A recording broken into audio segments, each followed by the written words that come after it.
Hey everyone, and welcome to Titan Environmental's Geo Chat, the educational series that brings you the latest updates on geosynthetics and its applications in civil engineering, geotechnical engineering, and water resource management. I'm your host, Miranda, and I'm excited to share insights from industry experts on new processes, systems, and products that are transforming the way that we approach geotechnical challenges. In each episode, we'll dive into different topics such as geotextiles, geomembranes, and geogrids, and we'll discuss their practical applications in the field. We'll also explore the latest research, case studies, and success stories from around the world. So, whether you're a seasoned engineer or just starting your career in industry, Titan's GeoChat is the series for you.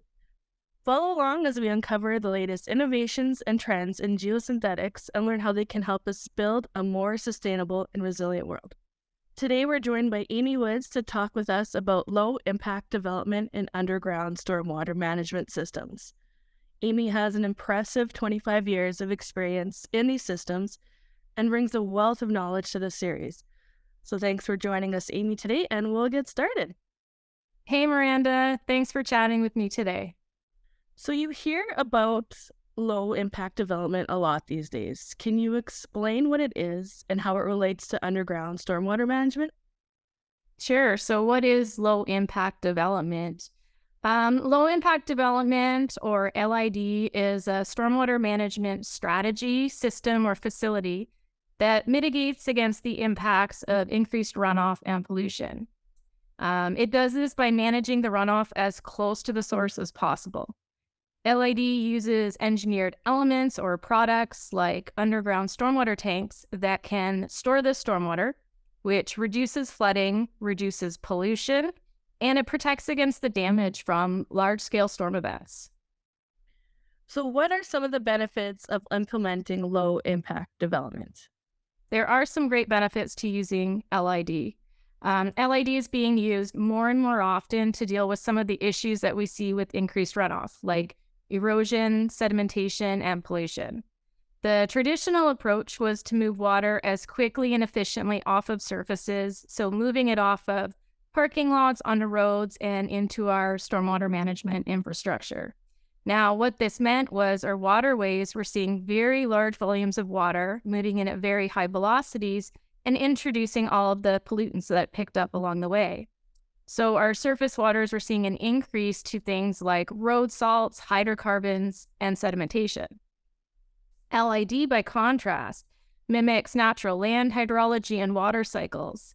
It allows water to infiltrate down, filter through plants and soils, and treat some of those contaminants. So now with LID features, we're able to reduce flooding, we're reducing infrastructure costs, we're improving water quality, we're improving aesthetics, resilience, and sustainability. Okay, awesome. So can you give us some examples of LED systems that are commonly used?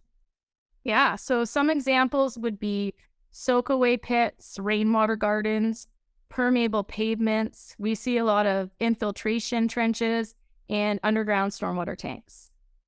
So let's dive into underground stormwater management. Can you explain the two main types of underground systems you recommend and how they're considered an LID solution? So the main systems that we work with are underground chambers and modular tanks. Now, both of these would be manufactured with either a virgin or recycled polymer.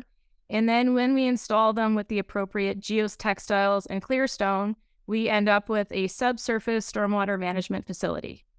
And are there pros and cons of arch chambers and modular tanks?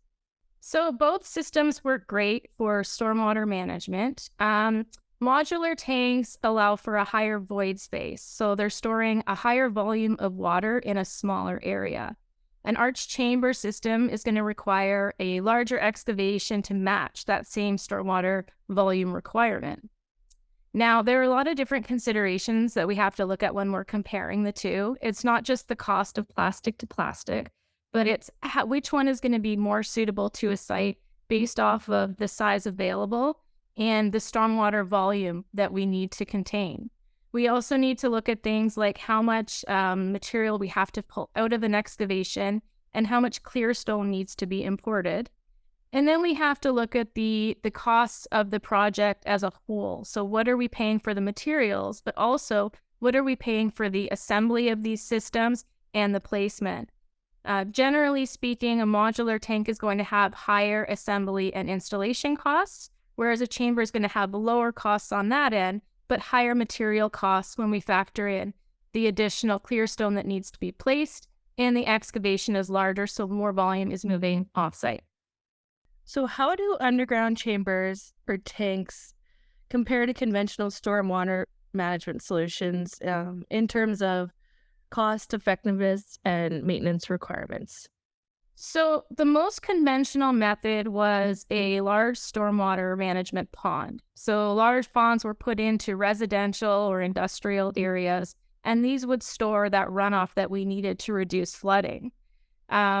It's a very low initial cost to build a stormwater pond, but the maintenance can be quite invasive and costly. So if we compare an underground system to a stormwater pond, within the first 10 years and a couple of maintenance cycles, a underground stormwater tank is actually going to be more cost effective. But probably the most important thing to compare is the land itself. So when we have these large stormwater ponds, all of that land is being utilized just for the pond itself. And land has become so much more expensive in all areas that it makes a lot more sense to utilize that land above.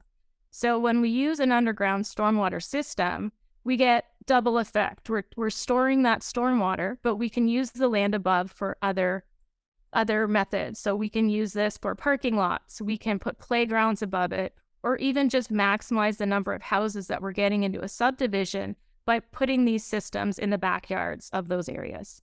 So what are the key factors that contribute to a successful low-impact development system? The key features for a successful LID project, I think we would be looking at three main key functions. So the design, the implementation, and the maintenance. The design of the system obviously is critical. We need to ensure that it's sized appropriately. We need to look at the water conveyance itself and how we're treating water quality. The second step would be the implementation of that design. So installation is critical to make sure that we're following along with those parameters. So the installation needs to be completed by a qualified professional or have sufficient oversight by the designer to ensure success. And then finally, maintenance is key. So we need to ensure that we're maintaining these systems, we're cleaning them out regularly, whether that means removing the sediment or even replacing the filter media or biomedia, the soils itself, to create a very successful project. Awesome. Okay, well, that is all we have for today. Thank you for joining us, Amy. Your insights and expertise are greatly appreciated. And for anyone looking to discuss the stormwater management project, please feel free to find Amy on LinkedIn or contact her through the Titan Environmental website. And thanks again for everyone watching. If you're interested in learning more about industry-specific products, designs, or applications, visit titanenviro.com to browse our full library of videos, case studies, and more.